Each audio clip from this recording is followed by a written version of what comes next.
Bonjour et bienvenue à une émission tout à fait spéciale parce que nous avons aujourd'hui pas un, pas deux, ni trois, mais 5 invités extraordinaires qui ont tous une feuille de route exceptionnelle et qui ont su à leur mesure faire une différence de par qui ils sont et ce qu'ils ont accompli. Je vous les présente immédiatement après ce qui suit.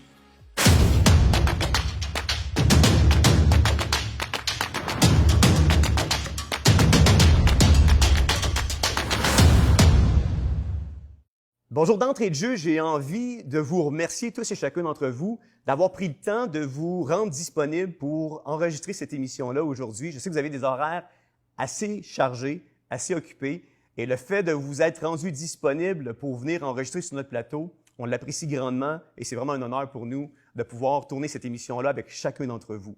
Et puis, je ne veux pas prendre plus de temps, je veux tout de suite rentrer et présenter chacun de nos invités, une brochette d'invités extraordinaires aujourd'hui. Steve, l'artiste charlant, tu as composé, tu as écrit, tu es l'auteur de 3 livres maintenant, 7 ans de poésie, courte histoire, de longue portée. Le 3e qui est? Drette comme je suis là. Drette comme je suis là? Wow! Tu es un activiste, tu as une page Facebook qui regroupe plusieurs milliers de personnes. Donc, merci d'être là avec nous aujourd'hui, on l'apprécie grandement. Merci à toi. Alexis Cossette-Trudel, un parcours assez impressionnant, président de l'aile jeunesse du Parti québécois en 2000, maîtrise en sciences politiques et un doctorat en sciences des religions à l'UQAM. De débuter une 2e thèse de doctorat qui est maintenant en pause, mais en sémiotique. Vous avez déjà été candidat pour le Parti citoyen au pouvoir. Vous avez lancé la chaîne à Radio-Québec en 2018. On dit que depuis la pandémie, les visionnements ont quintuplé à l'intérieur de votre chaîne. Je suis vraiment content que vous soyez avec nous aujourd'hui. Merci beaucoup d'avoir accepté notre invitation. Plaisir. Frédéric Pitre, vous êtes un père de famille. Vous êtes en arrière avec une équipe, évidemment, de tout ce qui est appel à la liberté, Action citoyenne pacifique. Donc, merci beaucoup d'être avec nous aujourd'hui. On l'apprécie énormément. Merci beaucoup. Lucie Laurier, actrice. Plusieurs films, vous avez joué dans plusieurs films réputés, connus, Bad Cop, Bon Cop, Bad Cop, 1 et 2, Nitro. Vous avez été aussi dans plusieurs téléséries québécoises. Vous êtes une activiste, vous avez un arrière-plan politique. Donc, on vous remercie d'être là avec nous. On sait que dernièrement, vous avez été censuré sur YouTube. On va avoir beaucoup de belles échanges aujourd'hui. Donc, merci d'être avec nous aujourd'hui. Merci. Richard Descaries, plus de 30 ans sur la scène politique, en arrière-plan, en arrière-scène. Vous avez contribué à faire rentrer Daniel Johnson-Fils, Jacques Parizeau et Stephen Harper au pouvoir. Vous avez présenté votre candidature à la course à la chefferie du Parti conservateur du Canada, où vous avez été évincé illégitimement. Et dernièrement, vous venez de démarrer votre mouvement qui est l'unionconservatrice.ca. Donc, merci d'être avec nous aujourd'hui. On l'apprécie beaucoup. Mon premier invité à qui je vais poser la première question, l'habitude de ne pas faire dans la dentelle, et je veux vraiment prendre le temps avec lui aujourd'hui pour poser une question qui va certainement nous éclairer, nous amener vraiment des belles réflexions. Steve, souvent, vous mentionnez, vous allez prendre un break ou un temps de pause des médias sociaux, question de vous ressourcer un petit peu. Je me demande si des fois, vous n'êtes pas la Dominique Michel des médias sociaux. Ça commence bien. Vous avez mentionné la semaine dernière que vous vouliez prendre un temps de pause et j'ai été surpris de voir une liste d'énoncés que vous avez postulée sur votre mur, dans les médias sociaux. Vous disiez « J'avais prévu prendre des vacances Facebook, mais fermer ma gueule n'est pas une option quand la gorge me brûle. Ouais. » Vous avez aussi mentionné une citation que je trouvais fort intéressante de John F. Kennedy, qui disait « À vouloir étouffer les révolutions pacifiques, on rend inévitables les révolutions violentes. » Vous avez aussi mentionné « Quand les dommages collatéraux sont plus grands que le problème qu'ils disent vouloir éviter, il y en a sûrement qui sont sur le bord de péter des plombs. » La première question d'entrée de jeu pour vous, pensez-vous qu'on a été au bout des manifestations pacifiques? Non. Je pense pas, non, parce que je trouve que la mobilisation est plus qu'importante, là. Ça fait des années, nous autres, qu'on travaille à mobiliser. En ce moment, je prends ça un peu comme une bénédiction parce que les gens se mobilisent d'eux-mêmes. On n'a plus besoin de tirer sur eux. Là, c'est eux qui tirent sur nous autres pour qu'on organise des mobilisations, finalement. Puis le nombre accroisse sans arrêt. Ne serait-ce que juste pour se rassembler, comme je dis souvent, un rassemblement, ça sert à la base à se rassembler. Au moins de gens qui pensent la même chose que sensiblement pareil. Ne serait-ce juste que pour ça, ça fait du bien à beaucoup de monde, parce que vivre dans la folie aujourd'hui, c'est dur psychologiquement, moralement. Ça fait que ça nous donne un baume. Puis je pense que c'est appelé à grossir encore davantage. Je pense que les gens sont mûrs pour être plusieurs dans la rue. Non, je pense pas qu'on est arrivé au bout, mais pour voir ce qui se passe dans les médias sociaux et dans les réseaux qu'on dit officiels, je pense que la grogne au Québec est en train de monter d'un cran. Moi, je suis pacifique, je prône pas ça, mais ça va inévitablement s'en aller vers ça. D'ailleurs, il y a déjà des arrestations qui sont en cours de gens qui dépassent les bornes par leurs paroles, mais ça laisse présager que c'est possible qu'il y ait des gens qui dépassent les bornes. À un moment donné, la coupe est pleine. Tu sais, je vais reprendre les paroles d'un de mes idoles, moi, Michel Chartrand, qui un jour a dit, quand tu décides de défendre tes droits et libertés, même si c'est de façon pacifique, où est-ce que ça s'arrête? En fait, c'est pas nous autres qui est violent, là. C'est les gens qui nous oppressent. C'est les gens qui écrivent en bas de l'écran « Les moutons noirs sont à éliminer ». C'est les gens qui disent que nos familles méritent de nous bloquer parce qu'on ne dit pas la même chose que le gouvernement. C'est eux qui sont violents. Nous autres, on n'est pas violents, on essaie de se défendre. Puis vous, Frédéric, vous êtes souvent sur le terrain avec votre mouvement, Oui. votre page Facebook. Vous êtes peut-être même en arrière de certaines organisations de manifestations. Oui. Pensez quoi par rapport à tout ça? Pensez-vous qu'on... Bien, les rassemblements doivent toujours se passer dans le respect. C'est sûr qu'il y en a toujours, on va dire, des pommes pourrites dans le panier qui sont là pour provoquer. On tente d'éviter ça au maximum, mais c'est dur de surveiller tout le monde. On ne veut pas brimer la liberté d'expression de personne, mais il y a toujours un risque, comme quoi qu'il y a une pomme pourrite qui décide d'éclabousser sur les autres. Là. Nous, il faut rester déterminé et pacifique, et la population va embarquer avec nous lorsqu'ils vont voir jusqu'où le gouvernement est prêt à aller pour appliquer ces mesures sanitaires. Donc, la radicalisation, nous autres, on la veut du côté gouvernemental. Et c'est là que les Québécois vont embarquer, quand ils vont voir que c'est plus du tout que Legault n'est plus du tout un bon père de famille. Qu'il est prêt à utiliser des tanks de police, le SWAT, etc., des mesures extrêmement coercitives pour briser un mouvement pacifique. C'est tout à notre intérêt d'attendre que le gouvernement se radicalise. D'ailleurs, c'est intéressant de voir que la vice-première ministre, ministre de la Sécurité publique, on comprend ce que ça veut dire, a réagi suite à la manifestation de Québec en disant qu'il faut augmenter la répression. Exactement. Juste cette phrase-là, je peux te dire une chose par expérience politique, elle a été rencontrée après pour lui dire « on n'utilise pas ces mots-là, madame », mais elle l'a fait. Donc, ça témoigne de ce qu'ils se disent derrière les murs. Et ça, c'est à notre avantage. On veut des réactions comme celle de la ministre Guilbeault. Je veux dire, elle a essentiellement fait notre jeu.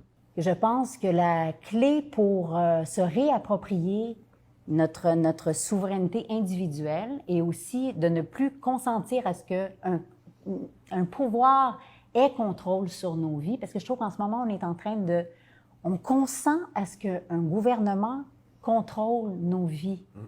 Pourquoi est-ce qu'il faut absolument être pacifique? Parce que c'est légitime. Nous ne portons pas l'odieux de cette lutte. Ce n'est pas parce qu'on refuse de porter le masque que nécessairement on devient tout d'un coup des personnes dangereuses qui vont aller cracher dans la face de quelqu'un d'autre. On demande aux gens de ne pas faire leurs recherches, de ne pas parler sur les médias sociaux, de laisser la parole aux journalistes contrôlés par le système et aux experts qui vont dans le sens du système. Ici, il n'y a pas de débat public. Si on fait valoir l'opinion d'experts qui ont des opinions contraires, là, tout d'un coup, je veux dire, c'est pas possible, on censure. Voilà. Alors, le dialogue public est, je veux dire, est phagocyté par ce genre de méthode. Steve, on vous reconnaît comme étant un mobilisateur exceptionnel. On l'a vu, j'étais là, moi, pour couvrir l'événement sur la colline parlementaire le 1er juillet dernier. Et puis, quand on a vu le Québec arriver, le ton a monté d'un cran. Vous avez emmené avec vous 400-500 personnes qui se sont mobilisées, qui sont parties du Québec. Je trouvais ça exceptionnel dans cette journée de la fête du Canada, que Québécois et Ontariens et des gens d'un peu partout à travers le Canada s'unissent pour une cause commune. Ça faisait des lunes qu'on n'avait pas vraiment vu ça. Et puis, le ton a augmenté. Donc, vous êtes un mobilisateur extraordinaire. Ma question pour vous, la vraie question, comment réussir à mobiliser les gens alors qu'il y a des moments où j'ai l'impression qu'on est plus divisé que jamais? Écoute, moi, tout ce que j'ai fait, c'est d'avoir une grande gueule. J'ai jamais pensé à mobiliser. J'ai mobilisé dans le passé à travers des groupes identitaires, à travers d'autres causes, à travers le libre-échange. Depuis 90 que je tente de mobiliser les gens. On n'avait pas eu, je pense, l'occasion vraiment d'avoir un besoin et un désir de se mobiliser. Quand est arrivée cette crise-là, tout ce que j'ai fait, moi, c'est d'allumer un live le 17 avril, puis, comme je dis souvent, de péter ma coche, parce que j'en avais plus qu'assez de voir que tout ce pourquoi on a milité depuis les années 90 s'était mis en place pour arriver à aujourd'hui. Que ce soit les banques qui sont passées aux mains des mondialistes en 1974, le libre-échange dans les années 90, la fusion des municipalités, tout est en lien. La signature du pacte de Marrakech qu'on a milité en 2018, tout est vraiment en lien pour arriver à aujourd'hui. Puis c'est là que tout ce que j'ai fait, c'est de sauter puis de dire au monde, « Hey, le voyez-vous, là? Le voyez-vous quand on était juste 300 à Ottawa pour manifester contre le pacte de Marrakech? C'est pour ça qu'on manifestait. C'est pour empêcher les médias d'avoir un langage unilatéral. C'est pour empêcher les mondialistes de faire ce qu'ils veulent avec nos frontières. C'était pour ça qu'on manifestait. Le voyez-vous, là. Puis tant mieux, moi, je prends ça comme une bénédiction en ce moment. Ça fait 30 ans qu'on gueule dans le désert pour des dossiers que le monde, ils font « Ah, ça change rien, on parlera pas ». Sauf que là, il y a des gens qui le voient. Puis ce que je trouve le plus grandiose là-dedans, moi, c'est que il y a des gens qui m'appellent aujourd'hui pour me dire « Je t'ai envoyé chier il y a 15 ans. Je m'excuse. Aujourd'hui, je vois que tu avais raison. Que tu savais où est-ce qu'on s'en allait. Puis là, je le vois. Où est-ce qu'on va manifester? C'est ça qui est grand. Richard, comment vous voyez, vous, par exemple, le maintien d'une organisation populaire et populiste dans l'avenir? Ben, en fait, je trouve ça intéressant la position qui est présentée, c'est-à-dire qu'il y a un soulèvement qui se fait, et c'est assez rare qu'on le voit de la façon qu'on le vit actuellement, mais on le vit parce qu'il y a un ennemi commun qui est en train de se dessiner. Et ça, je pense que pour revenir à ce qu'Alexis disait aussi, c'est que c'est nouveau comme phénomène. On n'a pas besoin, nous, de se connaître, puis on travaille ensemble en parallèle depuis des années. Il n'y a personne ici qui est ici pour faire de l'argent. On s'appauvrit tous dès qu'on prend parole parce qu'on détruit nos carrières qui sont basées sur l'ancien système, disons. Et de ce contexte-là, le fait d'être franc, ben, ça nous guide. Alors, je pense qu'il y a un dénominateur commun qui nous réunit aujourd'hui, c'est la vérité, ou la recherche de vérité. On ne prétend pas l'avoir, mais on prétend la rechercher honnêtement. Et ça, les gens sont à l'écoute de ça. Une anecdote, moi, j'ai déjà eu un discours semblable à un restaurant et quelqu'un s'est levé au bout d'une demi-heure en disant « Écoute, excuse-moi, je t'ai écouté pendant que tu parlais avec ton invité.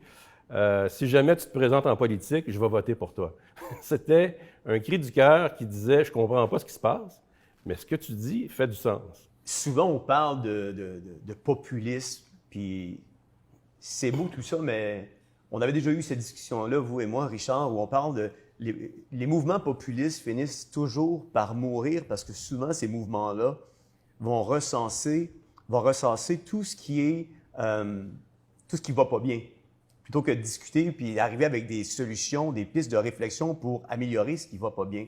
Comment on peut faire en sorte qu'un mouvement populiste peut aller à une étape numéro 2? Ben, en fait, c'est d'agir. Hein? L'idée, c'est de comment on passe à l'action. Je pense qu'on est déjà, malgré nous, dans l'action. Moi, je l'ai été à l'intérieur des partis politiques, à l'intérieur des gouvernements. J'avais une certaine aisance à me retrouver au niveau stratégique à ces niveaux-là. Et pour l'anecdote, je me retrouvais à être toujours en connaissance de l'importance, par exemple, de la famille Desmarais dans la politique canadienne, québécoise. Et malgré ça, je me retrouvais à travailler avec les gens qui gravitent autour de ces gens-là. Et là, on s'aperçoit qu'il y a beaucoup de monde honnête, intègre, qui se ferme les yeux et les oreilles. Et aujourd'hui, c'est rendu qu'on nous muselle, on nous met un masque volontairement comme symbole pour dire « taisez-vous ». Et si on parle intelligemment à travers ce cadre-là, on est capable d'arriver à faire évoluer l'action politique. Ce que les gouvernements ont très peur, les cabinets politiques, je le disais tout à l'heure à quelqu'un d'autre, c'est que quand il y a des événements comme à Québec il y a quelques semaines, tous les détails sont scrutés à la loupe. Le fait qu'il pleuvait à Bois-debout, qu'il y avait plus de 1000 personnes, à Québec, ils tremblent et ils font des erreurs. Lorsque la bête tremble, elle fait des erreurs et la ministre de la Sécurité publique en a fait une énorme en disant il faut augmenter la répression. En avant d'un tank. En avant d'un tank, un char d'assaut. Bien, peut-être rebondir sur les erreurs, c'est-à-dire que toute action crée une réaction, n'est-ce pas? Oui. Et là, ceux qu'on appelle les mondialistes jouent gros et se sont exposés avec leur plan là, d'embrigadement de l'humanité dans des mesures sanitaires, etc. Le corollaire de ça, c'est que l'humanité, présentement, en fait, commence à s'unir par-delà les frontières, par-delà même les religions, les langues, etc. Et il y a une sorte de fédération des gens qui s'opposent à ce mouvement-là. Alors, c'est comme si ce qu'ils ont fait était tellement gros que l'alliance populaire se fait naturellement. Par exemple, le masque, ça touche tout le monde. Ça dépasse les clivages. Normalement, ils ont utilisé les médias pour nous séparer en tant que, je veux dire, selon la base de la religion, la langue, l'ethnicité, le sexe, etc. Eh bien, le masque, en fait, les mesures qu'il nous impose nous unissent. Hein? Et donc, là, tu as des bases solides pour un mouvement populaire pérenne. Le monde se lève. On a vu en Allemagne ce qui s'est passé, des centaines de milliers ou même plus qu'1 million de personnes qui s'est levées dans la rue. Un peu partout dans le monde, là, ça se lève. Puis un peu comme Alexis disait, ça crée une alliance, une fédération qui ne fait que grandir de jour en jour. Puis je trouve ça fantastique. Au Québec aussi, à tous les jours, il y a des gens qui allument, qui se réveillent, qui réalisent l'ampleur de la mascarade. Puis des fois, le réveil est brutal. J'ai eu des amis dernièrement qui se sont réveillés. Il y a eu des crises d'angoisse qu'il a vécues. C'est pas facile. Puis de là à dire que nos enfants sont en train de subir ça, je trouve ça tellement pénible de voir des enfants avec des masques, tout ça. J'ai vu que les écoles vont réouvrir prochainement. Il y a beaucoup de parents qui sont extrêmement inquiets, qui n'enverront pas leurs enfants à l'école. Ça aussi, c'est le temps que le monde se lève et qu'ils prennent position pour défendre l'avenir de nos enfants. Lucie Laurier, votre opinion par rapport à tout ça? Bien, moi, je pense que c'est extraordinaire que les gens déjà commencent à avoir confiance, avoir assez confiance en eux pour s'exprimer. Je pense aussi qu'il y a vraiment une guerre psychologique. Tu sais, c'est vraiment, il y a vraiment des assauts sur... tu sais, par exemple, quand j'ai sorti mon vidéo, pour moi, ça allait de soi. Je ne pensais pas que j'allais créer un tollé. Je pensais que j'allais apporter une opinion divergente du discours officiel. Mais c'est clair que depuis tellement longtemps, on est manipulé. Pourquoi est-ce que je ne sais pas si je crois, je crois au mouvement populaire, mais je crois surtout que les gens, il faut qu'on soit assez armés, qu'on soit assez solide pour qu'on reprenne possession de nous-mêmes pour dire nous avons droit à la parole.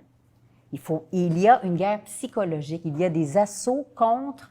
Tu sais, moi, je trouve qu'on nous impose, que ce soit les médias qui aujourd'hui sont vraiment font de la propagande pour une pensée préfabriquée. Il y a plus, c'est un nivellement vers le bas absolument incroyable. C'est une atteinte, tu sais, je trouve qu'il y a un mépris du peuple. C'est pour ça que j'ai du mal avec le mot populiste. Moi, j'ai envie de dire, tu sais, parce que populiste, on voit ça comme si tout ce qui venait du peuple aussi était bas de gamme, était illégitime, était grossier. Tu sais, on associe un certain mouvement qui parle fort, puis moi je le dis beaucoup que même culturellement, on est allé planter dans le cerveau des Québécois de un, on ne parlera pas de religion ni de politique à table. Donc ça, déjà on désengage une énorme partie du discours, on n'en fait plus partie. Et ensuite, au niveau culturel, je suis comédienne, j'en ai lu des scénarios et je me suis toujours dit, comment se fait-il qu'au Québec, on démontre le peuple, ceux qui s'expriment comme des Elvis Gratton ou Rogaciens, ou donc des gens qui sont plutôt, on va dire, grossiers, vulgaires, un peu, mais En même temps, moi, ce que je remarque chez ces personnages-là, c'est qu'ils ont une volonté. Ils veulent quelque chose. Ils s'assument. Ils ont du cran. Ils ont, tu sais, Elvis Gratton, il s'assume, là. Il s'habille en stretché. Il n'en a pas de complexe. Il va jusqu'au bout de son rêve. Bien, il faut qu'il soit un gros épais. Vous ne serez pas sans savoir que Théovox, on est une chaîne qui couvrons l'actualité, mais on est une chaîne qui couvrons l'actualité notamment avec une perspective biblique. Vous avez parlé de religion notamment. Et puis ça m'emmène d'entrée de jeu à vous poser la question suivante. Trouvez-vous que depuis les années 80, où on a déconfessionnalisé nos écoles, où on a sorti par exemple la religion de nos institutions, trouvez-vous qu'il y a une corrélation avec ce qu'on vit aujourd'hui, de parce qu'on a sorti, on veut anéantir nos valeurs judéo-chrétiennes, on les tasse, on veut effacer notre passé. On est en train de vivre un accroissement d'une gauche extraordinaire qui se révolte justement contre tout cet aspect religieux-là qui faisait partie de notre histoire québécoise. Votre opinion là-dessus? Bien, moi, je trouve déjà qu'on est on a évincé la chrétienté de notre discours. Par contre, je trouve qu'on n'a jamais été autant dans la foi. Je veux dire, quand on écoute Arruda au doigt et à l'œil, et qu'il y a une flèche qui dit d'aller là, puis après tourner à droite, puis on écoute sans même plus se poser de questions. C'est qui le gourou? Excusez-moi, C'est qui le gourou, excusez-moi, mais on est dans une foi. La foi n'a jamais quitté les lieux. Tu sais, justement, j'aurais pu dire un verset biblique, là, quand on chasse un démon, il y en a 7 autres qui arrivent. Mais tu sais, en quelque part, comme on dit ça, l'espace a horreur du vide. Ben moi, je pense qu'on est là, tu sais, il y a des agendas qui sont poussés, qui relèvent complètement de foi. Puis si on pense même, par exemple, au mouvement transgenre, on l'a dans la gnose, on l'a dans la Kabbale, c'est pas du tout, il n'y a rien de nouveau. Ne pensez-vous pas que ce vide-là fait place justement à autre chose? Exactement. Ben en fait, c'est que ce besoin à mon avis, de croire à quelque chose est inné. Nous, on a évincé la religion, à mon avis, des institutions. Il y a une différence entre religion et foi, là. Mais en tout cas, on a voulu fixer les gens dans une pensée anecdotique et quotidienne. Et ce qui explique ça, en partie, c'est que depuis plusieurs décennies déjà, c'est l'UNESCO qui mène le ministre de l'Éducation. Alors, nos écoles sont complètement téléguidées mondialement. Donc, tout l'Occident a vécu une révolution qui a commencé avec la Révolution française, mais aujourd'hui, on le voit par rapport à ce que les Nations unies nous imposent. Et là, le comble, c'est l'OMS, donc un autre organe des Nations unies qui vient diriger le Canada, les États-Unis. Alors, c'est des technocrates comme Dr Arruda, qui est docteur de nom et non pas de profession. Dr Tam au Canada, qui est dans le même bain, on les voit avec leur médaillon des Nations unies. Dr Fauci aux États-Unis. Alors, on voit que ce téléguidage de renverser l'Occident chrétien, il est basé sur un plan d'action. Et depuis le mois de mars, ils sont allés une coche de plus. Et là, on voit clairement des gens qui ne se posaient pas de questions politiques dans le passé ou ne réfléchissaient pas. Moi, je fais la blague souvent aux gens qui disent ici, au souper, pas de religion, pas de politique. Je remets mon manteau, puis je m'en vais. Ils disent, tu as oublié quelque chose de l'auto? Je dis, non, je m'en vais. De quoi peut-on parler d'autre? Habituellement, on parle de hockey, ça m'intéresse plus ou moins. Mais si on ne parle pas des choses essentielles, les choses essentielles vont s'occuper de nous. Alexis, ma question pour vous, c'est le port du masque ou la muselière est synonyme ou, pour plusieurs, précède un vaccin qui serait obligatoire. On a eu une entrevue dernièrement avec une maître, Jean Dury, puis dans cette entrevue-là, on a parlé notamment de la loi sur la santé publique qui est assez coercitive, pour ne pas dire totalitaire, et communiste, dictatoriale également. À l'article 126, on va même jusqu'à dire que si on rend le vaccin obligatoire et que la personne ne veut pas recevoir le vaccin, on peut aller même jusqu'à chercher la personne chez elle, l'emmener de force à une clinique de vaccination, s'assurer qu'elle reçoive son vaccin, et pas se la reconduire à son domicile. C'est une loi qui est assez coercitive par rapport à tout ça. Dr Tam, d'ailleurs, excuse-moi de t'interrompre, a fait une vidéo il y a plusieurs années dans laquelle elle mentionne qu'on va devoir agir avec coercition pour s'assurer que les gens reçoivent un vaccin. Alors ça fait plusieurs années, c'est avant toute la crise qu'on vit actuellement. Absolument. Donc, pour plusieurs personnes, plusieurs personnes vont dire, bon, moi, je suis contre le vaccin, moi, mes enfants ne l'auront pas, mais si les enfants ne l'ont pas, probablement que les enfants ne pourront plus aller à l'école. Exact. On rentre dans une société où peut-être qu'on ne pourra même plus rentrer à l'épicerie ou dans un gym si on ne veut pas recevoir le vaccin. Il arrive un paquet une dimension qu'on ne peut même pas imaginer qu'on va vivre si on rentre dans cette dimension-là. Ma question pour vous, vous verriez ça comment, la résistance à la soi-disant solution au vaccin obligatoire proposée? Ça, c'est compliqué encore une fois, mais c'est ça, c'est qu'auparavant, les gouvernements, les forces politiques opéraient des coups d'État avec le militaire. Là, maintenant, ça passe très mal médiatiquement, le coup d'État militaire, alors on le fait avec le médical. On est capable de prendre le contrôle d'une population en invoquant des mesures d'urgence médicale.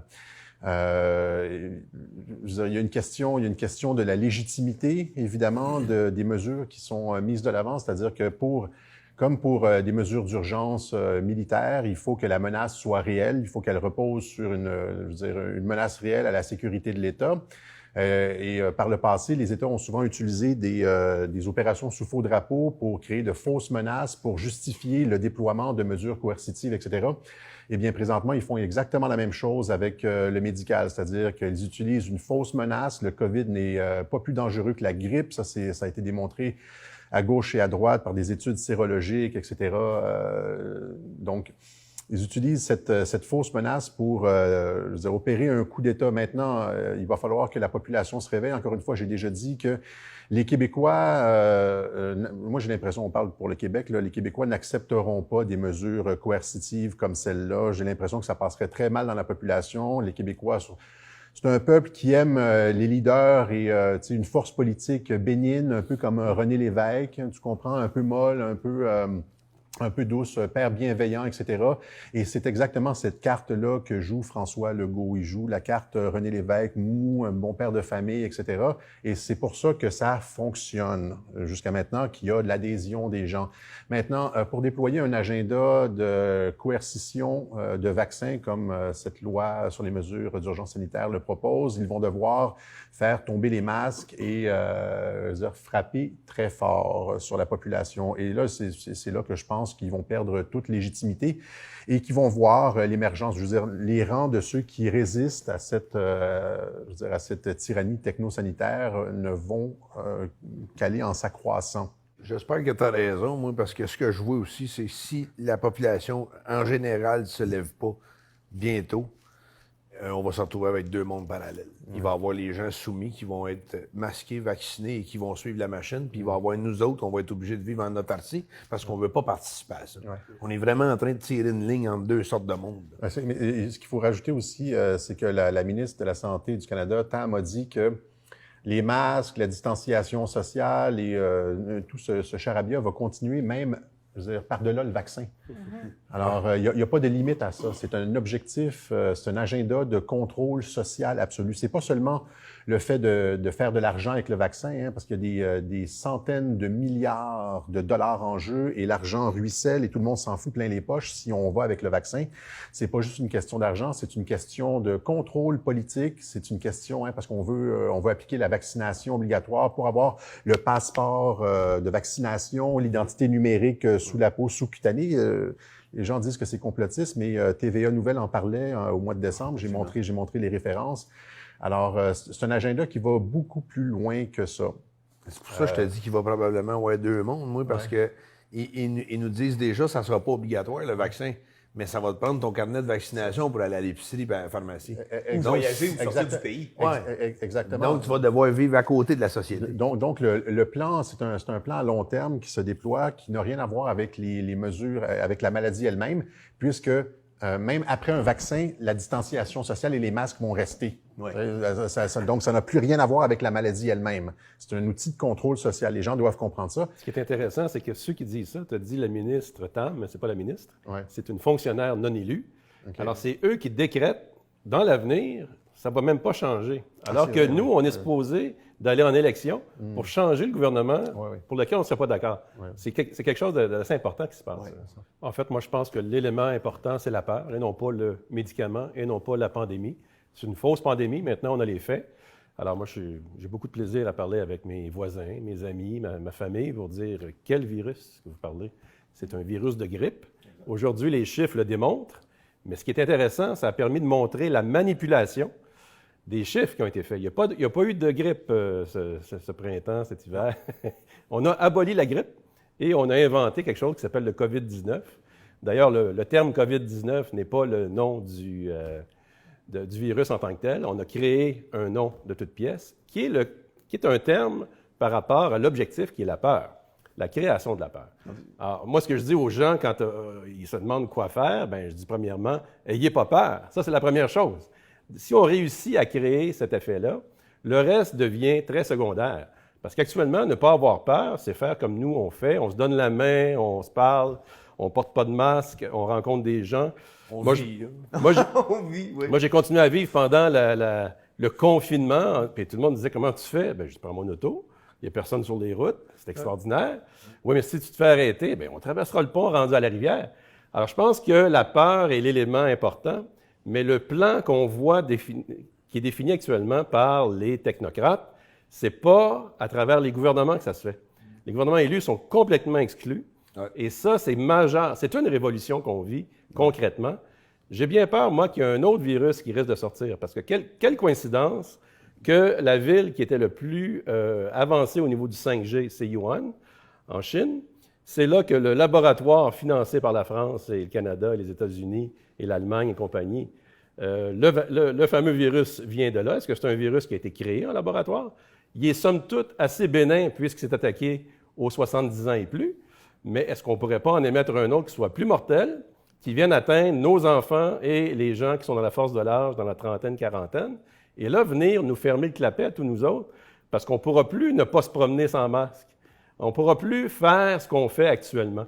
Donc, j'ai l'impression qu'actuellement, c'est une phase vis-à-vis la réélection de Trump, et au lendemain de l'élection de Trump, qui est un peu la roche dans le soulier de ces gens-là, étonnamment, je pense que Dieu est grand et arrive toujours avec des gestes qui sont difficiles à saisir sur le coup. Et je pense que Trump, c'est la boule numéro 8. Là. C'est celui qui est en train de changer la donne, mais son élection ou sa non-élection va changer aussi le cours des choses à venir. Ça, c'était le bout de capsule complotiste profond. Non, mais c'est vrai parce que souvent, on oublie, puis j'apprécie beaucoup le travail que vous faites, Alexis Cossette-Trudel, parce que souvent, on a les réponses sous le nez.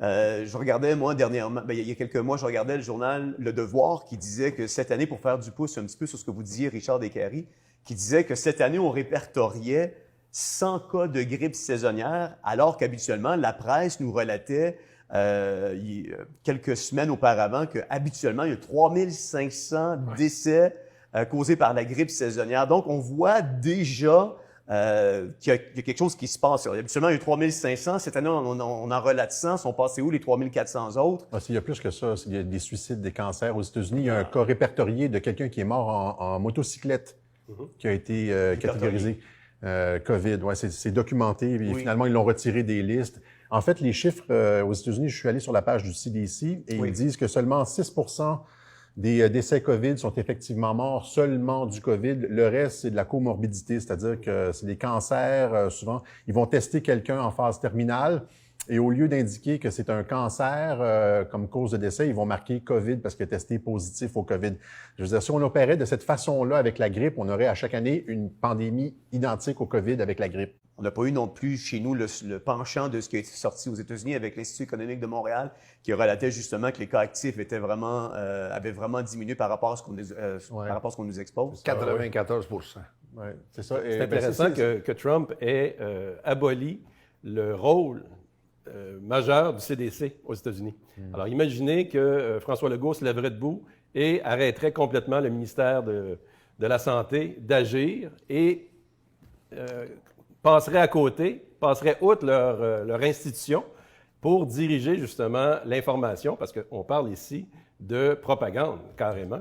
Et ça, à chaque fois qu'il y a de la vérification des chiffres, là, il y a une réévaluation à la baisse des morts du COVID. Il y en a une tout récemment en Angleterre. Là, je pense que c'est 50% des personnes qui avaient été répertoriées mortes du COVID qui ont été retranchées des listes. En Pennsylvanie, c'est je pense que c'est 2000.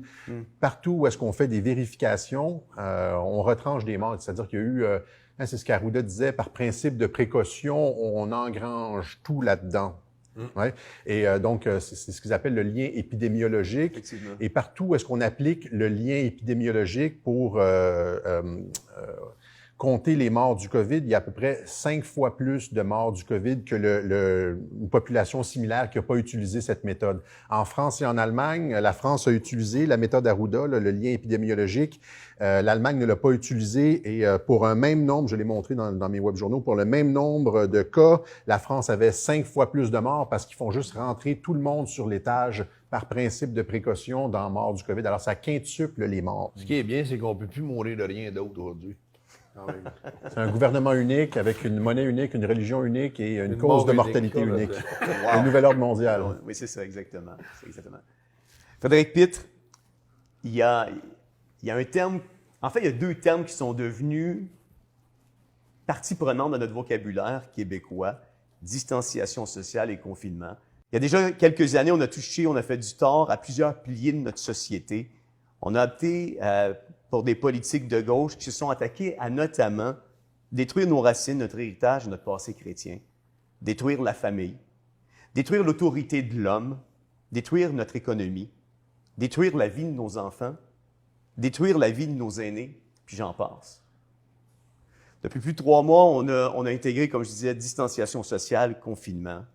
La distanciation physique entraîne la distanciation sociale.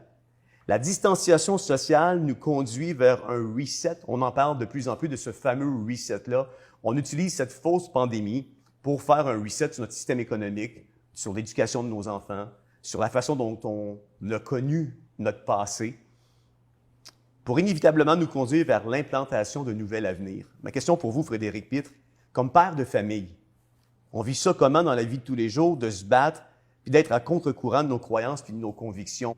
Je trouve ça triste. Je trouve ça tellement malheureux de savoir qu'il y a des enfants qui vont grandir, qui vont apprendre dans ce genre de milieu-là.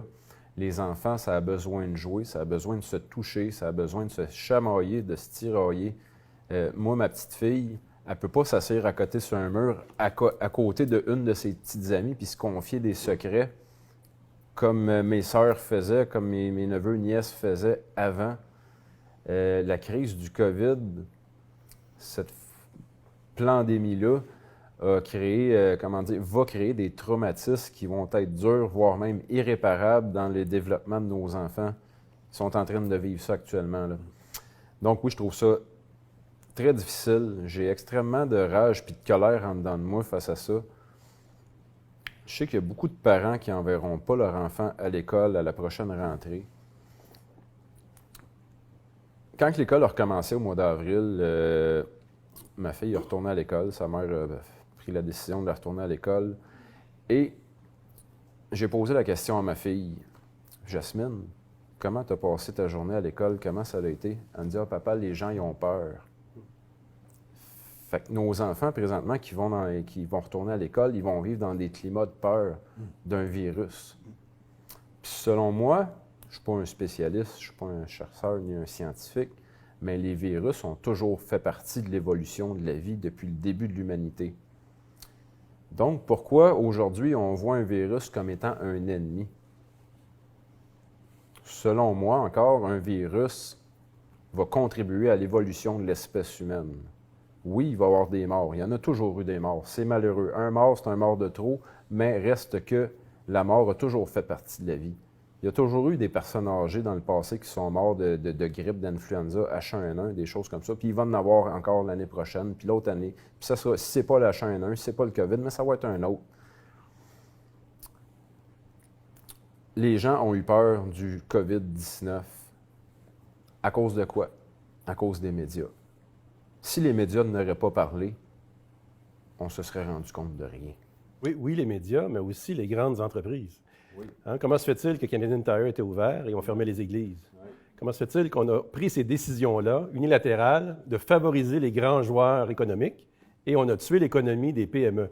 Le Québec, les PME, c'est 90 % de l'économie. Oui. Alors, quand un François Legault dirige une telle attaque, il faut se poser des questions comme peuple, justement, se dire il n'y a pas le temps de se relever parce que sinon, on va nous tuer économiquement et socialement à travers nos enfants. Alors, eux vivent dans cette dimension-là, mais n'auront pas les moyens économiques de pouvoir vivre éventuellement aussi. Alexis, vous aviez quelque chose à rajouter? Oui, bien, il faut juste... je voulais juste ajouter que les mesures qui sont prises un petit peu partout dans le monde actuellement auraient pu être justifiées si on était en présence d'un pathogène extrêmement dangereux, tu sais, dans le genre un Ebola carabiné. Là, on aurait pu dire, restez chez vous, distanciation sociale, les enfants pas trop. Ça aurait pu être justifié un temps. Mais là, c'est pas du tout ça, là. Tous les chiffres nous indiquent qu'on est en face, on fait face à la grippe là, ou quelque chose de similaire, peut-être un petit peu plus dangereux que la grippe. Et donc, c'est là qu'on se rend compte qu'il n'y a aucune justification. C'est comme s'ils nous imposaient des mesures sanitaires de niveau 8, tu sais, pour un virus de niveau 8 pour quelque chose de niveau 3. C'est là quelle est que la rupture, comment je pourrais dire, je trouve qu'il y a une rupture de la légitimité et un bris du contrat social entre la population et le gouvernement.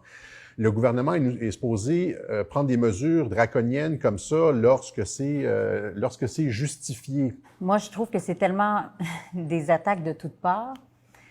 Mais d'abord, tu sais, on s'attaque déjà au potentiel de l'expérience humaine, là.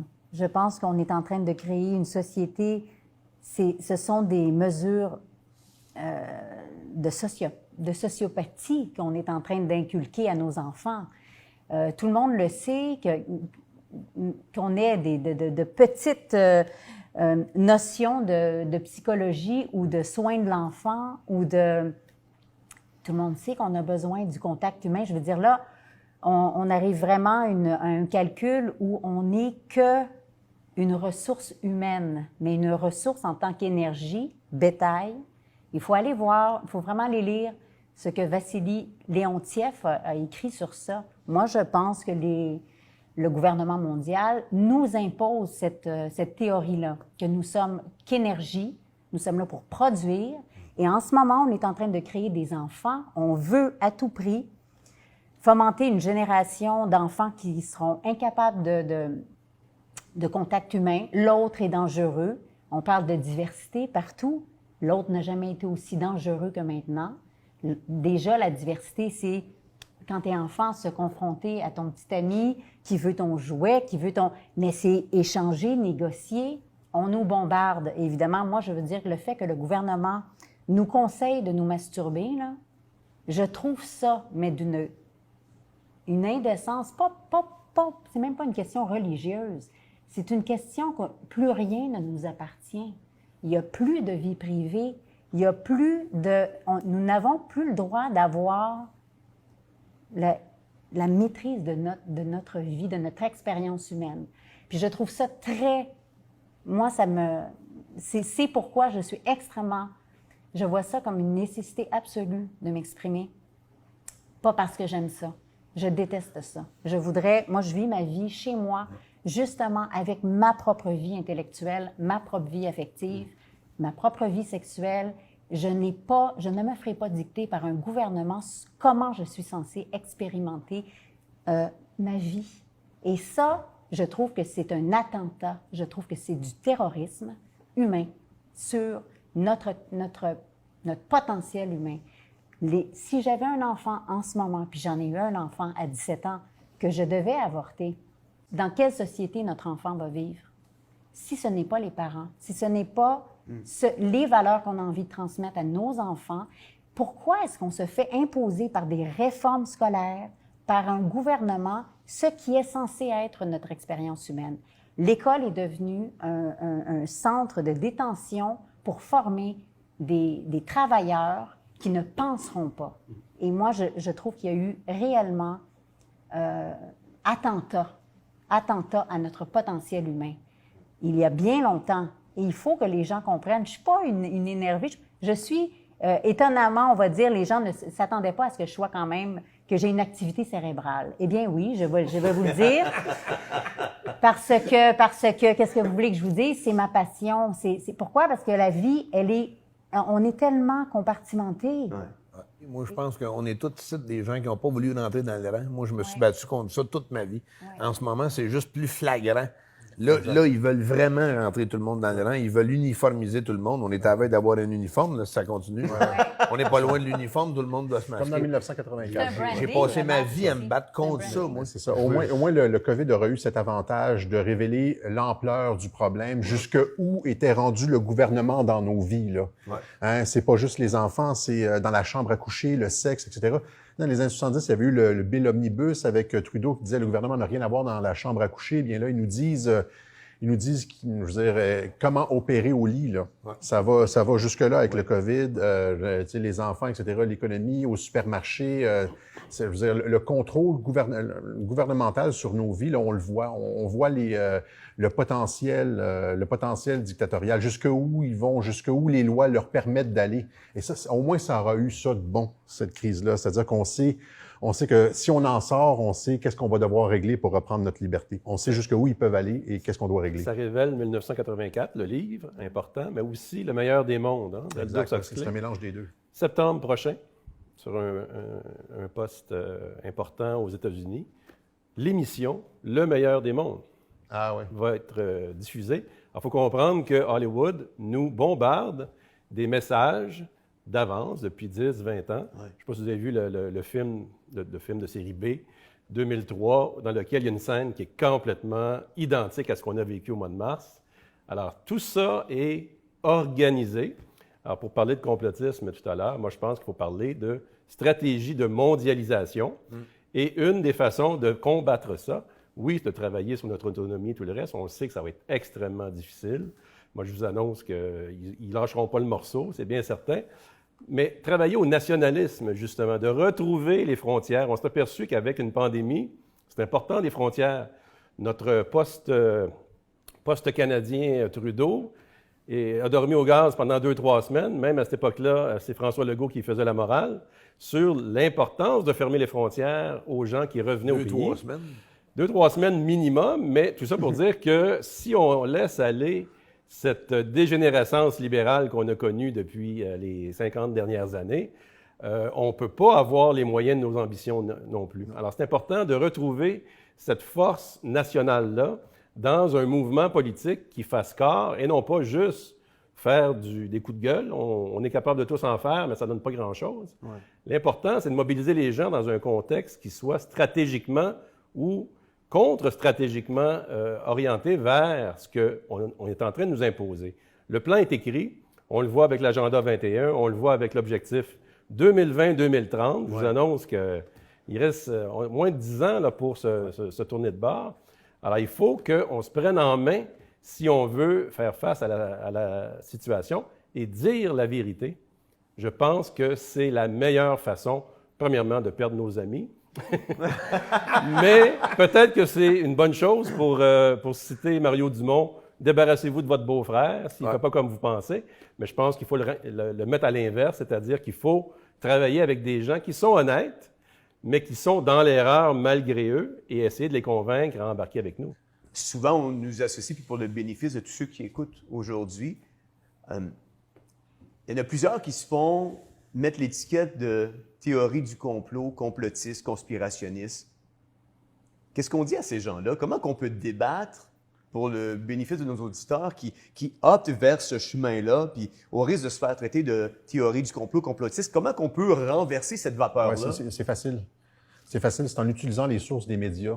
Parce que dans les médias, là, TVA, Radio-Canada, BBC, etc., il y a toutes les informations pour le meilleur, c'est Arruda. Le faire changer d'opinion. Exactement. On n'a pas besoin, on n'a pas besoin de parler de trucs très, très compliqués. On a juste à utiliser les citations, les articles de journaux qui montrent exactement tout ce qu'on dit. C'est-à-dire que tout ce qu'on dit, ce pourquoi ils nous qualifient de complotistes, existe déjà dans le domaine public. Ouais.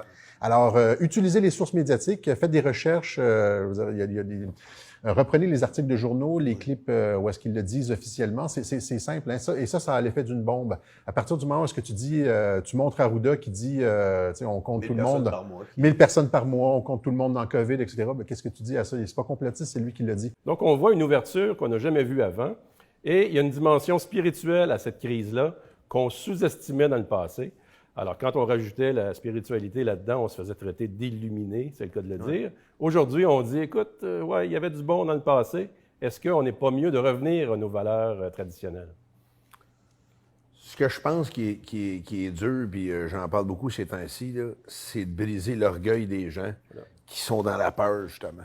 Et ça prend beaucoup d'humilité pour admettre que un complotiste aurait plus raison que le système dans lequel tu as mis ta confiance dedans depuis 50 ans. Lucie Laurier, vous êtes actrice, vous baignez dans le milieu artistique qui est en général un milieu très progressiste, très gauchiste.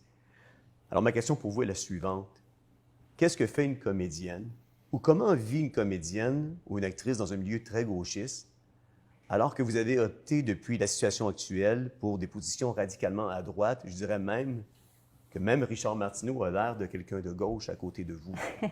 Bien, premièrement, il faut savoir que moi, j'ai été ultra de gauche. Je suis née de la gauche. Mes parents ont même eu voyaient le communisme comme quelque chose de noble et donc comme le combat du peuple. Donc moi, je suis fondamentalement pour le combat de la valeur humaine individuelle de chacun. Par contre, ben, ne serait-ce que de se mettre à lire les choses et à étudier qu'est-ce qu'on nous propose, ce qu'on nous propose, moi, je trouve que ce dont je suis le plus fière, honnêtement, c'est de me dire, hey, je me suis trompée. Moi, je suis allée, là, je veux dire, j'ai vécu une vie ultra libérale au sens américain du terme, là, tu sais, je veux dire, j'ai eu mon enfant hors mariage à 17 ans. Je me considère pas ni de droite, ni... Je suis exactement la personne que je veux être. Mais j'ai vraiment fait un 180.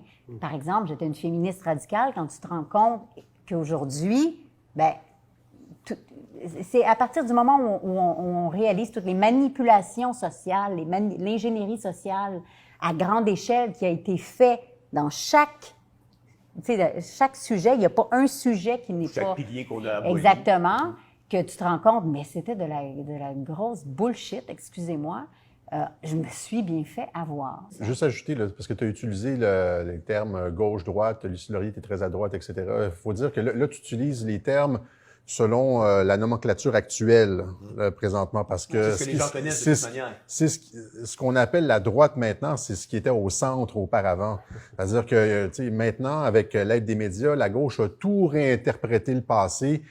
Et tous les leaders qui étaient centristes, un peu, Gandhi passerait pour un gars d'extrême droite parce qu'il défendait son peuple, il voulait des frontières, puis etc. Mais moi, j'ai des positions qui, il y a encore quelques années, auraient été considérées de centre, même de centre-gauche sur certains sujets, etc. Richard Descaries, un homme politique depuis plus de 30 ans comme vous diriez quoi à tout ça? Premièrement, je suis d'accord avec ce qu'Alexis mentionne, c'est-à-dire qu'aujourd'hui, moi, j'établis le mois de mars 2020 comme étant un jalon historique majeur. C'est la première fois qu'on vit ça. D'ailleurs, ça fait 30 ans que je l'attends, mais je ne l'attendais pas aussi rapidement et de cette façon aussi subtile. C'est fantastique, mais fantastique au sens négatif, soyons clairs. Je crois que maintenant, les étiquettes devraient plutôt être le bien contre le mal. Les gens sont foncièrement honnêtes lorsqu'on se promène à travers le pays. On rencontre des gens extraordinaires. C'est très, très ressourçant d'aller se promener. Voir les gens. De côtoyer des gens à moins de 2 mètres. Bien, effectivement, et de leur donner la main, etc. Donc, c'est certain que si le bien et le mal est devenu à la mode en 2020 en réaction, bien, on vient de contrer la révolution parce que ça fait 50 ans qu'on nous dit à l'école qu'il n'y a pas de bien et de mal et qu'on invente des étiquettes que j'appelle libérales, de gauche-droite, etc. Et tout le monde se cherche là-dedans. Mais quand on parle d'un enfant de 5 ans de bien et de mal, ils comprennent. Quand on parle de vérité à un enfant de 5 ans, il comprend. Je sais qu'on a parlé de droite et gauche et je comprends ce que vous voulez me dire, mais ma question va encore faire allusion à la droite et à la gauche pour le bénéfice. Je comprends, mais que voulez-vous? On veut prendre des gens où ils sont, puis les gens comprennent droite et gauche. Donc, ma sous-question pour vous, Lucie Laurier, vous venez d'un milieu assez politisé. Alors, depuis que vous prenez des positions plus à droite à cause de la situation actuelle, comment le nationalisme de gauche du Québec vous considère maintenant? Le nationalisme de gauche, mon Dieu. Elle travaille plus. Non, j'avoue, exactement, je travaille plus. Moi, je vois, comment ils me considèrent? Ils me considèrent comme une pestiférée, on va dire. Une pestiférée, mais je pense que j'expose leur malaise, par exemple. Moi, je me définis pas du tout par les autres. Donc, je pense aussi qu'il y en a énormément qui ont... Je vais utiliser une expression très laide, mais qui, je trouve, s'applique bien quand même à ce milieu. Puis c'est méchant ce que je vais dire. Mais il y a beaucoup de chieux dans ce métier-là, dans ce milieu-là. Des gens qui vendent leur âme, des gens qui n'ont pas le courage de leurs convictions. Puis quand on parle de Richard Martineau, droite, gauche, je pense que Richard Martineau, il est à rien. Il est à qui le paye, puis il n'a aucune conviction. Il n'est ni de droite, c'est simplement un homme putassier, là, qui a vraiment un intérêt. Fait que moi, ça ne me pèse pas. Je suis très... Ce que je trouve dommage, par contre, je suis beaucoup plus capable d'avoir un recul par rapport à ça, puis faire c'est quoi les techniques, c'est quoi les tactiques. Bon, là, il y a les insultes, il y a le dénigrement, il y a le gang stalking sur Internet. C'est pour ça que je trouve qu'il faut plus ou moins prendre au sérieux ce que les gens nous disent sur Internet. Parce qu'il y a l'État, tu sais, ils ont des agences de communication, embauchent des trolls. Il y a des thèmes. On les sent. Moi, je les vois de réseau. Les professionnels qui ont ça. C'est carrément... Et ça, c'est vraiment aussi, évidemment, pour faire pencher la balance. Oui. Moi, j'ai été extrêmement censurée. J'ai été... et même ma chanson, qui est une œuvre artistique, a été empêchée d'être vue. Ma photo qui a demandé de cliquer à ma chanson n'apparaissait pas. Les gens m'ont... m'ont... votre dernière chanson, Tueur à gages, qui est sortie en juin. Oui, c'est ça. Mais je veux dire, comme les techniques... Donc, moi, je suis chanceuse, je pense, de faire... Bon, lui me traite d'abruti. L'autre me dit que je parle de la Terre plate. C'est évidemment ce dont je n'ai jamais parlé, des reptiliens, de ci, de ça. Puis, tu sais, en même temps, je suis comme... Bien, ça expose tellement leur niveau de journalisme, là, de rigueur journalistique absolument nulle. Mais on dirait qu'il n'y a plus de traction à ce discours-là non plus. Non, ben là, c'est parce que moi, je trouve que c'est une opportunité extraordinaire, puis Alexis le fait très bien aussi quand il expose, par exemple, Guy Lepage ou, tu sais, les Stevie Fortin, c'était les gars qui sont censés être de gauche, être là pour défendre le peuple, puis tout d'un coup, qui sont, mais d'un mépris épouvantable pour tout le monde, qui ne pensent pas comme eux. Ces gens de gauche-là, moi, j'en veux pas. De gauche, il n'y a pas de nationalisme au Québec. Le nationalisme est mort au Québec. Le PQ n'est pas un parti nationaliste. Si c'est du PQ dont tu parlais pour dire nationalisme de gauche, c'est plus un parti nationaliste, c'est un parti mondialiste qui aspire à appliquer au Québec les politiques de l'ONU. Hein, je veux dire, tous les plans de l'ONU, les plans verts, les plans d'immigration, etc., c'est essentiellement une courroie de transmission des décisions qui sont prises à l'ONU, le Parti québécois. Il n'y a aucun parti... Le nationalisme n'existe plus au Québec. Alors, la souveraineté dont on nous parle, c'est une souveraineté de pacotille. Richard Descaries? Bien, je suis entièrement d'accord avec ça. C'est que le nationalisme n'existe pas. Et ce qu'on nous a servi était, en fait, une Macédoine de gauche. Et on a endormi les gens, comme on s'est fait endormir à l'université et partout. C'est le même discours ambiant et je suis très, très d'accord avec le fait que c'est le discours des Nations unies. Bernard Landry rêvait d'être reconnu par les Nations unies. On se coltaillait. On se coltaillait un petit peu à l'époque là-dessus. Mais ces gens-là, pour reprendre ce que Lucie mentionnait, c'est quand on avance d'1 pouce à la gauche qui nous agresse, ils reculent de 2 pieds. Pour revenir avec l'aspect économique qui est important, c'est quand même c'est majeur. Hein? C'est le nerf de la guerre pour tout le monde. Ce qu'on est en train de vivre actuellement est majeur. Initialement, ce qu'on connaissait, c'était un capitalisme familial, communautaire. Hein? On a une bonne idée, on lance une entreprise, on a du personnel, on grossit, jusqu'à temps que les méga entreprises commencent à prendre trop de place. Par hasard, Standard Oil avec les Rockefeller et compagnie. Et là, on s'est aperçu qu'il fallait que l'État intervienne pour scinder ce genre de monstre qui grossissait.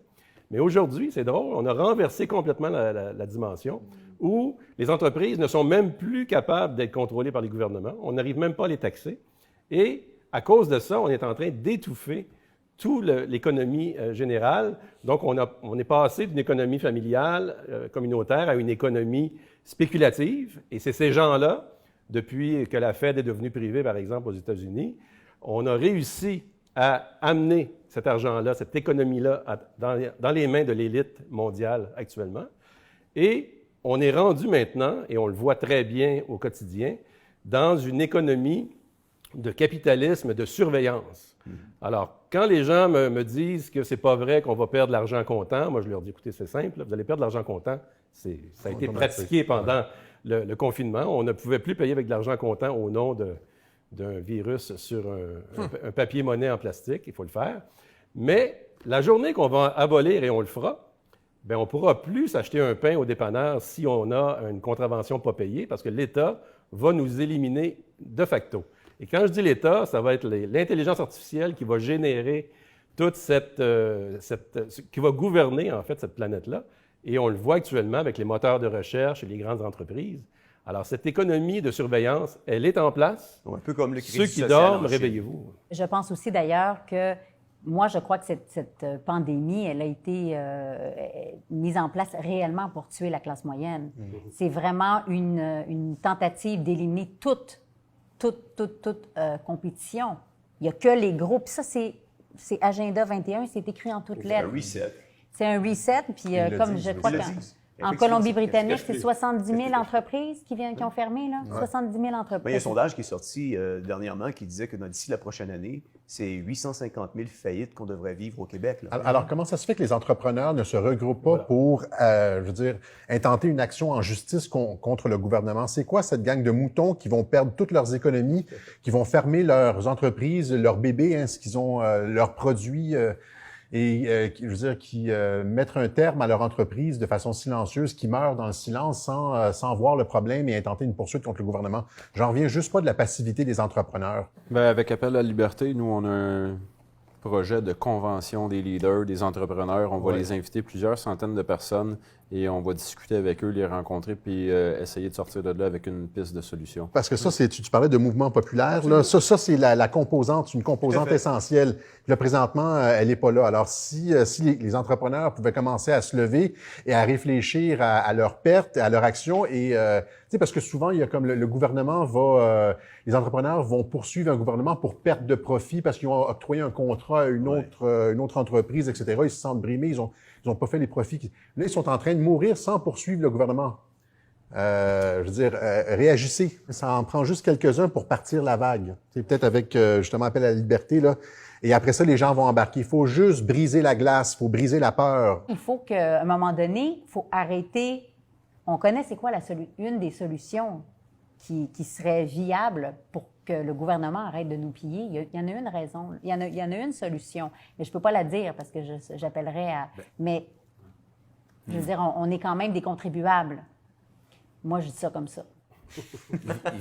Nous autres, là, on n'est pas de gauche-droite. Exact. Ça, c'est leur game. Puis je suis d'accord avec Lucie quand elle dit qu'il y a juste un parti politique en ce moment. Ils travaillent tous sur le même dossier. Ils ont de l'air de saillir, là. Mais ils ont tous fait avancer le même dossier depuis des années. D'ailleurs, le Bloc québécois, il est où en ce moment, là? Il est supposé de prendre notre défense à Ottawa, puis il fait rien. Donc, ils travaillent tous ensemble. Eux, ils ont compris la game qu'il fallait pas se diviser. Nous autres, on attend quoi pour comprendre la game qu'il faut arrêter de se diviser? Les étiquettes de gauche-droite, puis on a vécu les noirs, les blancs, les ci, les... Ils nous ont mis toutes les étiquettes possibles. À chaque crise, là, puis je reprends les paroles des bons chums parce que j'adore l'image, à chaque crise, la classe politique nous met une clôture. Puis nous autres, comme des cons, on se pitche des roches entre les clôtures. Alors qu'on devrait enlever la clôture, s'unir, puis se battre contre ceux qui installent les clôtures. Et en terminant, parce qu'il nous reste 10 minutes, en 10 minutes, il faut faire un dernier tour de table, puis la conclusion. Richard Descaries, vous êtes un chrétien, vous êtes un croyant, vous faites de la politique partisane depuis les 30 dernières années. Comment vous arrivez à jumeler la politique partisane avec la chrétienté? En fait, l'aspect chrétien, c'est ce qui fonde mes valeurs, naturellement. Alors, ça me donne un cadre moral qui m'a toujours mis en porte-à-faux dans les organisations politiques dans lesquelles j'ai trempé. J'ai appris, un peu comme Lucie, en étant sur place, que c'était une erreur. Alors, il faut comprendre que j'ai contribué à faire élire Daniel Johnson fils, qui est la création de Power Corporation. Mais j'ai été remercié en étant tassé comme un vieux Kleenex parce que je dérangeais les fameux patrons qui menaient vraiment le gouvernement. Alors, je suis allé aider le Parti québécois en me disant, bon, ben écoute, ce qui est à gauche est à droite, etc. On nous habitue à une dualité. Et pour m'apercevoir que le Parti québécois, c'était la même chose. Et par la suite, c'est étonnant, mais c'est le Parti conservateur qui est venu me chercher en disant « Tu as pas mal des valeurs conservatrices qui ressemblent à celles du Reform Party dans l'Ouest. C'est bizarre au Québec, tu as de l'expérience avec le leadership. Voudrais-tu t'occuper d'un Stephen Harper, inconnu anglophone de l'Ouest? » J'ai contribué à le faire élire, mais j'ai quitté en disant « Ben voyons, ce gars-là, il est plus libéral que Jean Chrétien. Qu'est-ce qui arrive là? » Donc, on comprend que ceux qui mènent, la journée où on te donne le pouvoir, et c'est carrément comme ça que ça se passe, on t'exige aussi des actions qui soient toujours dans la même direction. Alors, ces gens-là sont de bonne foi initialement. Donc, je me dis, il faut travailler, nous, à renverser la vapeur, parce que ça n'arrivera pas à l'intérieur des institutions telles qu'elles sont. Mais ça, c'est très 2010, les vieilles institutions. Je blâme les gens qui font de la politique comme avant. Dorénavant, il faut faire de la politique comme nous, on le fait, parce que je vous annonce que vous faites de la politique à temps plein. Et dans ce contexte-là, il faut que les gens, non seulement le comprennent, mais y adhèrent. Donc, faire adhérer des gens, c'est les convaincre. Et moi, je pense que les gens qui souffrent sont très enclins à prendre action. Donc, dans le contexte où chacun a son petit confort à protéger, la journée où un entrepreneur perd son entreprise, la journée où on nous empêche d'être mobile comme on l'a fait, la journée où on dit à nos enfants quoi faire et même comment être socialisés, il y a beaucoup de monde qui sont en train de se réveiller et qui risquent de se mobiliser, non pas ensemble, c'est très dur d'unir des gens, c'est contre qu'il faut s'unir. Et ça, en politique pratique, il n'y a pas de gouvernement qui gagne d'élection, c'est toujours l'ancien gouvernement qui tombe. Et on travaille toujours en stratégie à faire tomber l'autre gouvernement, et c'est ce qui fonctionne. Mettons ça de l'avant, mais avec le bien et le mal comme étant notre objectif. Et là, on vient de boucler la boucle avec mes valeurs. Alexis, en 30 secondes. Ben non, j'allais dire justement que les mondialistes, comme je disais tout à l'heure, ça fait écho à ce que Richard dit, là. Les mondialistes ont réussi à faire, on pourrait dire, l'union sacrée du peuple. T'sais, on n'a pas encore peut-être le nom, mais là, il y a tellement de personnes de tous les horizons, je veux dire, toutes les classes sociales, etc., qui se fédèrent contre le gouvernement, contre cette crise sanitaire, etc. Il y a cet effet comment je pourrais dire, d'union sacrée du peuple, de tous les horizons, contre ceux qui essaient de nous imposer ce nouvel ordre mondial, ces mesures technocratiques sanitaires, là. Frédéric? Moi, la seule étiquette que j'aimerais qu'on m'attribue, c'est l'étiquette d'humanisme. Je suis pour l'humain, je suis pour la vie, parce que présentement, on est dans une lutte contre le bien, contre le mal, la lumière contre les ténèbres, le vivant, la mort contre les vivants. On est là aujourd'hui, on a un choix à faire, il faut prendre position, se mettre debout, puis dire, moi, je dis non au nouvel ordre mondial, à la mondialisation, à la perte de l'humanité. On tente de nous s'ingérer dans nos vies. On tente de nous dire que d'aimer, de se toucher, de se contacter, c'est pas bien. Non, il faut vivre. Il faut respirer. Lucie Laurier? Moi, je dirais que ce qu'on a évincé de la discussion aujourd'hui, c'est la mort. C'est qu'il n'y a pas eu... ça n'a pas été anodin que l'on empêche les gens d'aller visiter leurs proches alors qu'ils mouraient. Moi, je pense qu'on parle beaucoup la mort. Moi, j'ai accompagné mon père dans la mort. Il y avait ma famille, mais j'ai passé une nuit seule avec lui, sa dernière nuit agonisante. Et c'est la plus belle leçon de ma vie. C'est un passage d'une beauté extraordinaire. Steve, en 30 secondes. Ben moi, je vais revenir sur mon slogan qui a poigné le plus depuis le printemps. Coupe le câble. Tu sais, j'ai entendu tantôt, faut pas le couper tant que ça. C'est vrai, il faut utiliser notre discernement pour voir ce qui se passe. Puis en fait, mon slogan, ça voulait de dire qu'il faut couper le câble avec notre ancien mode de pensée qui leur permettait de nous contrôler. En fait, ils ne nous contrôlent pas, c'est moi qui se laisse contrôler. À partir du moment où je décide qu'on ne me contrôle plus, qu'est-ce que tu veux faire?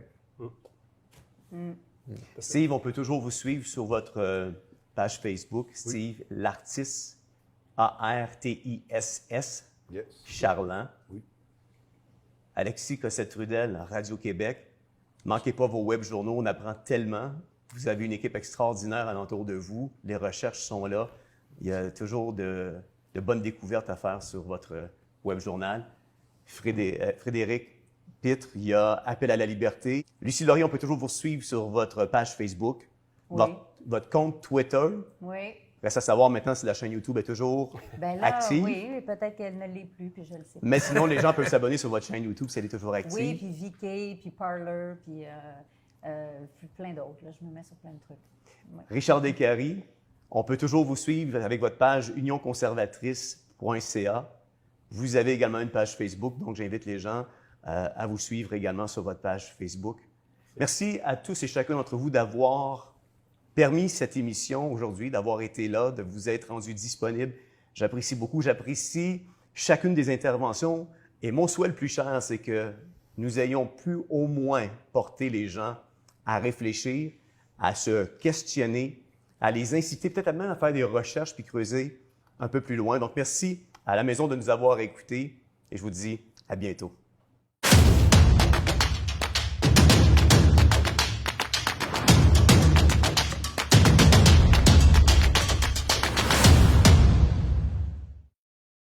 Vous êtes plusieurs à nous poser la question, comment Théovox va chercher son financement? En fait, Théovox fonctionne avec vos dons. Nous avons dans Théovox un travail à temps plein.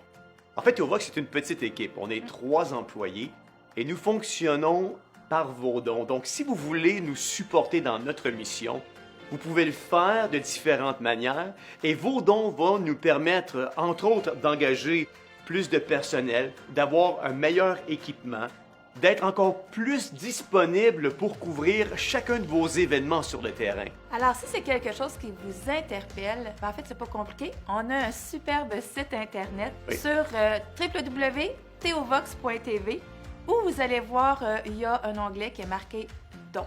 Et dans l'onglet « Dons », en fait, vous pouvez faire des dons mensuels ou unique. Et qu'est-ce qu'il y a de spécial dans ces dons-là? En fait, ce qui est intéressant, c'est qu'on cherche vraiment des partenaires qui pourraient nous supporter mensuellement, que ce soit... Il n'y a pas de petits ou de gros dons. Ça peut être un don mensuel de 5 $, de 10 $. En fait, il y en a pour tous les goûts dans le menu déroulant. Puis de toute façon, si c'est quelque chose qui vous intéresse, puis peut-être c'est plus difficile pour certains de faire un don via Internet, vous pouvez toujours également faire un virement Interact à don@theovox.tv. Et également, si vous voulez avoir plus d'informations ou d'autres façons de nous aider, vous pouvez également aller sur info@theovox.tv. Ou vous pouvez toujours téléphoner au 1-866-THEOVOX. En faisant le poste 220, il me fera plaisir de vous parler. C'est quoi le numéro de téléphone?